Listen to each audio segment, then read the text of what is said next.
Imagine being dragged to a public square where thousands of people have gathered not to witness justice, but to watch you die in the most excruciating way human ingenuity could devise. The executioner approaches with tools that look more like instruments of surgical precision than weapons of death, and he calmly explains that your suffering has been carefully calculated to last for hours, possibly days, while keeping you conscious for every moment of your slow dismantlement. This isn't a quick beheading or hanging. This is systematic torture designed to inflict maximum pain while prolonging life as long as possible, turning your death into a spectacle that will serve as entertainment for the masses and a warning to anyone who might consider breaking the law.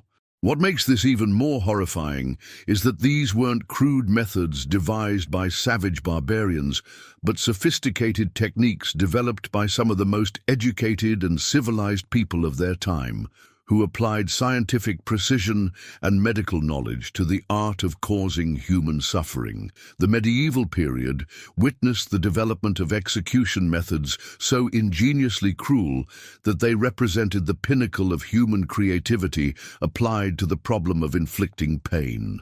These weren't random acts of violence, but carefully engineered systems of torture that drew on advanced understanding of human anatomy, psychology, and physiology to maximize suffering while preventing the merciful release of unconsciousness or quick death. Master executioners were highly skilled professionals who studied their craft for years, learning precisely how much damage the human body could sustain while remaining alive and aware. They understood which organs could be removed without causing immediate death, how to control bleeding to prevent fatal blood loss, and which psychological techniques would intensify the victim's terror and despair. The practice of flaying alive or being skinned while conscious represented perhaps the most scientifically sophisticated form of medieval torture, requiring extraordinary anatomical knowledge and surgical precision to execute properly. Master flayers had to understand the exact structure of human skin and the underlying tissue layers, knowing how to separate the dermis from the muscle without damaging vital organs or major blood vessels that would cause rapid death. The process typically began with small incisions at the extremities, with the skin being carefully peeled away in strips, while the victim remained fully conscious and able to feel every cut, tear, and pull as their protective covering was systematically removed. The most skilled practitioners could keep victims alive for hours during this process, sometimes removing up to 80% of their skin before death finally provided relief. The breaking wheel, known in medieval Europe as one of the most feared execution methods, combined elements of crushing, dislocation, and prolonged exposure that could extend the dying process over several days while providing continuous entertainment for spectators. The victim was tied spread-eagle to a large wooden wheel, with their limbs positioned so that they extended beyond the wheel's edges and could be systematically broken using iron bars or hammers. The executioner would begin with the extremities, carefully breaking bones in the hands and feet, before moving up the arms and legs, timing each strike to maximize pain while avoiding damage to vital organs. The broken limbs were then woven through the spokes of the wheel, creating a grotesque display that would be erected in public spaces where the victim would hang, still alive, until exposure, dehydration, or infection finally ended their suffering. Perhaps the most psychologically devastating execution method was the process known as Ling Chi, or death by 1,000 cuts, which was designed to destroy the victim's sense of self and personal identity while inflicting maximum physical pain over an extended period. This execution required extraordinary skill and planning, as the torturer had to make precise incisions that would cause intense pain without damaging vital organs or major blood vessels. The process could last for hours or even days, with each cut being carefully placed to maintain the victim's consciousness while gradually dismantling their body piece by piece. The psychological impact was often more devastating than the physical pain, as victims were forced to watch their own bodies being systematically destroyed while remaining fully aware and helpless to prevent their gradual dissolution.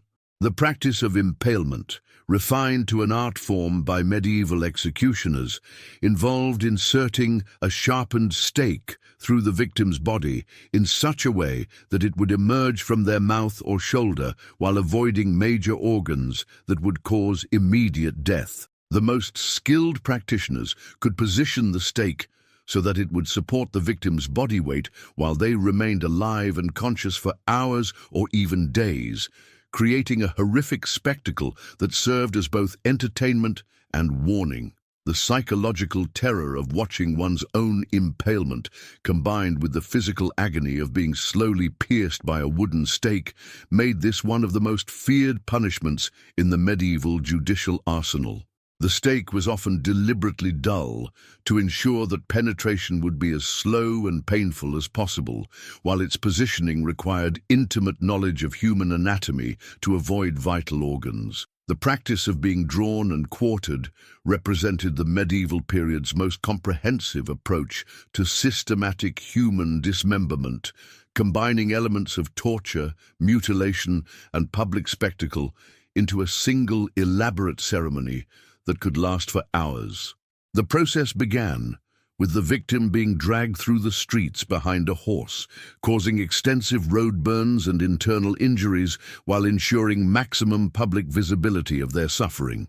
They were then partially hanged until nearly unconscious before being cut down and subjected to disembowelment while still alive, with their internal organs being removed and burned before their eyes.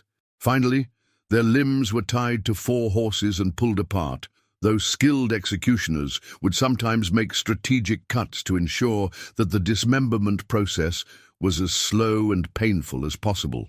The use of molten metal as an execution method represented medieval society's fascination with combining scientific knowledge and technological innovation with the goal of maximizing human suffering. Victims would be restrained, while molten lead, gold or silver was poured into their mouth, eyes or other body openings, causing immediate and excruciating burns to internal tissues, while the extreme heat destroyed nerve endings and vital organs. The process was carefully controlled to ensure that death didn't occur too quickly, with executioners using different temperatures and pouring techniques to prolong the victim's agony. The symbolism was as important as the suffering. Molten gold was often used for those convicted of greed or theft, while molten lead was reserved for those guilty of betraying their lords or breaking sacred oaths. The practice of being pressed to death, known as peine forte et dure, represented medieval justice's most patient and methodical approach to execution, designed to break both the victim's body and will over an extended period that could last for weeks. The victim was placed on their back with a board on their chest, and heavy stones were gradually added until the increasing weight made breathing increasingly difficult and eventually impossible. The process was deliberately slow, allowing time for the victim to confess their crimes or provide information that authorities wanted, while the gradual increase in pressure caused internal organs to shift and compress in ways that created extraordinary pain without causing immediate death. Some victims survived for over a week under increasing weight, with their ribs eventually cracking and their lungs collapsing as the pressure became unbearable. The burning of heretics and witches represented medieval society's combination of religious fervor and systematic cruelty, with the execution process being carefully designed to maximize both physical suffering and spiritual terror. The fires were constructed using specific types of wood and arranged in particular patterns that would ensure slow burning rather than quick immolation, with victims often being positioned so that their feet and legs would burn first while their upper body remained relatively unharmed. The psychological torture of watching one's own body being consumed by flames while remaining conscious was considered an essential element of the punishment, as it was believed to provide time for final repentance and spiritual purification. Some executioners would dampen the wood or position the victim at specific distances from the flames to extend the burning process for as long as possible. The practice of sawing people in half while they hung upside down represented medieval executioners' understanding of human physiology and their ability to exploit that knowledge for maximum cruelty.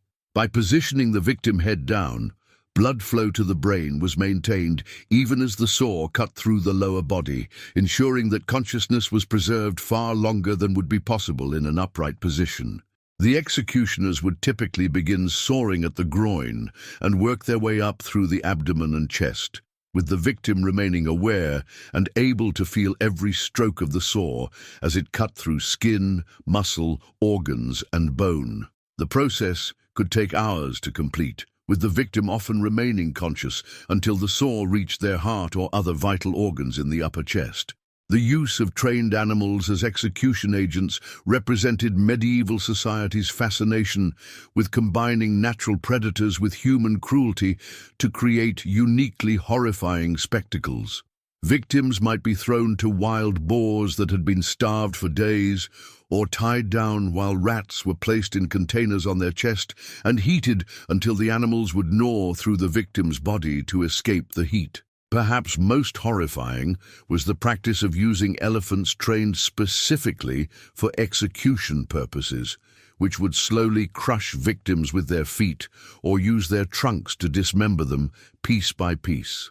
These animal executions combined the unpredictability of wild behavior with the deliberate cruelty of human planning, creating spectacles that were both terrifying and fascinating to medieval audiences. The practice of live burial represented medieval society's ultimate expression of patient cruelty, as it required no special equipment or expertise, while providing psychological torture that could last for days.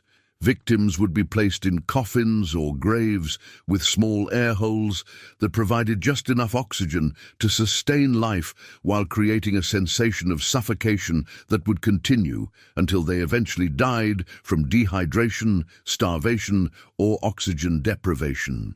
The psychological terror of being buried alive was often more devastating than the physical discomfort, as victims were forced to confront their own mortality while experiencing the sensation of being dead while still conscious. Some burial sites were constructed with bells or other signaling devices that would allow buried victims to communicate their ongoing suffering to guards or spectators above ground. The development of execution methods that specifically targeted different social classes revealed medieval society's complex understanding of psychology, social status, and symbolic punishment. Nobles might be executed using methods that preserved their physical appearance for burial, such as beheading or poisoning, while commoners were subjected to more degrading and painful deaths that served as entertainment for the masses. Clergy members convicted of serious crimes were often subjected to executions that included specific religious symbolism, such as being burned with sacred texts or having their tongues removed before death. Women were frequently executed using methods that incorporated elements of sexual humiliation or that played on contemporary beliefs about female physiology and spiritual weakness. The economic aspects of medieval execution revealed how these practices had become sophisticated industries that generated significant revenue and employment for communities throughout Europe. Professional executioners commanded high fees for their specialized knowledge, while the construction and maintenance of execution equipment required skilled craftsmen and significant material investment.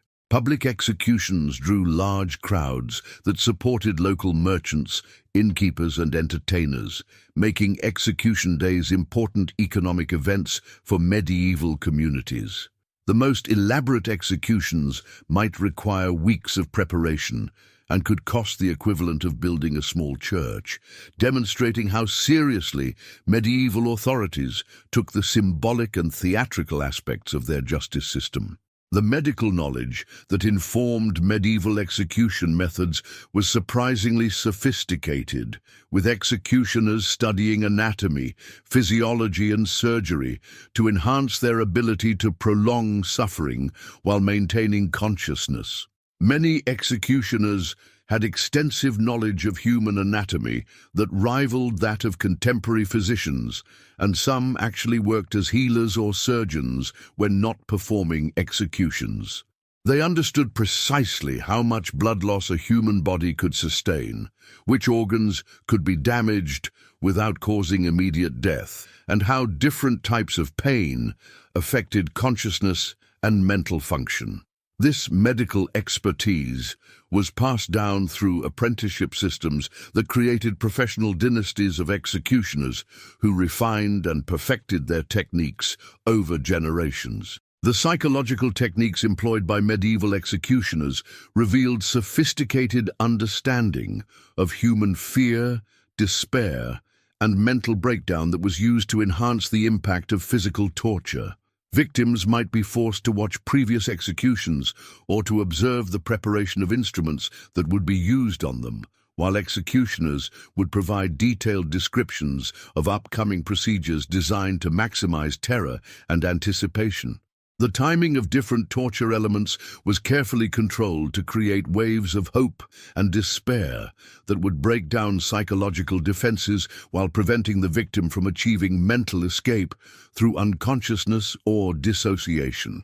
Some executioners specialized in psychological manipulation that could drive victims to madness before their physical torture even began. The religious justifications for elaborate execution methods revealed how medieval Christianity had developed theological frameworks that not only permitted but actually encouraged extreme cruelty in the name of spiritual purification and divine justice. Church authorities argued that prolonged suffering provided opportunities for repentance and spiritual preparation that quick deaths would deny to condemned criminals. The pain itself was viewed as a form of purgatory that could cleanse the soul of sin while serving as a warning to other potential wrongdoers. Some of the most elaborate execution methods were specifically designed to incorporate religious symbolism and provide time for last rites, confessions, and spiritual counseling that were considered essential for the victim's eternal salvation. The international variations in execution methods revealed how different cultures had developed unique approaches to systematic cruelty that reflected their particular values, beliefs, and technological capabilities. Islamic societies developed execution methods that incorporated elements from their legal and religious traditions, while Asian cultures created techniques that reflected their understanding of honor, family shame, and social hierarchy. The exchange of execution techniques through trade, diplomacy, and warfare led to the spread and refinement of torture methods across cultural boundaries, with each society adapting foreign techniques to fit their own cultural contexts and practical requirements. The decline of elaborate execution methods came not through humanitarian reform, but through practical considerations, including cost, public health concerns, and changing political structures that made spectacular public torture less useful for maintaining social control. The rise of professional military forces reduced the need for deterrent executions, while the development of more efficient criminal justice systems made quick executions more practical than elaborate spectacles. The Protestant Reformation also challenged some of the religious justifications for prolonged torture, while the emergence of Enlightenment thinking began to question the effectiveness and morality of using extreme suffering as a tool of justice. The psychological legacy of medieval execution methods extended far beyond their immediate victims to influence broader patterns of violence, social control, and institutional cruelty that shaped European culture for centuries. The normalization of extreme violence as entertainment and the development of bureaucratic systems for managing systematic torture created precedents that would be repeatedly employed during later periods of political repression and social conflict. The techniques and justifications developed during the medieval period influenced the development of interrogation methods, military discipline, and civilian punishment systems that continued to reflect medieval attitudes toward pain, suffering, and social control. Perhaps most disturbing of all is how medieval execution methods reveal the extraordinary human capacity for creativity and innovation when applied to the problem of causing suffering, demonstrating that intellectual sophistication and technological advancement are no guarantee against systematic cruelty. The same societies that produced magnificent cathedrals, complex legal systems, and advances in medicine and science also devoted enormous resources and expertise to perfecting methods of torture that pushed the boundaries of human endurance. This demonstrates that civilization and barbarism are not opposing forces, but can coexist and even reinforce each other when cultural institutions provide justification and support for systematic violence. What do you think about this absolutely horrifying demonstration of how human intelligence and creativity can be turned toward perfecting suffering rather than preventing it? Can you imagine living in a society where watching people being slowly tortured to death was considered not just acceptable entertainment, but a necessary component of justice and social order? The fact that some of history's most educated and supposedly civilized people devoted their expertise to developing increasingly sophisticated methods of causing pain really makes you wonder about the relationship between knowledge and wisdom, doesn't it? Share your thoughts in the comments about what psychological and cultural factors could make systematic torture seem not just acceptable, but virtuous to entire societies. If you found this investigation into medieval humanity's most systematically cruel innovations as disturbing and thought-provoking as I did, make sure to hit that like button and subscribe for more shocking revelations about how supposedly advanced civilizations have justified and perfected unthinkable cruelty. Ring that notification bell because our next deep dive will explore another historical period when educated, rational people convinced themselves that extreme violence served noble purposes. Trust me, these stories will challenge everything you think you know about the relationship between civilization and barbarism.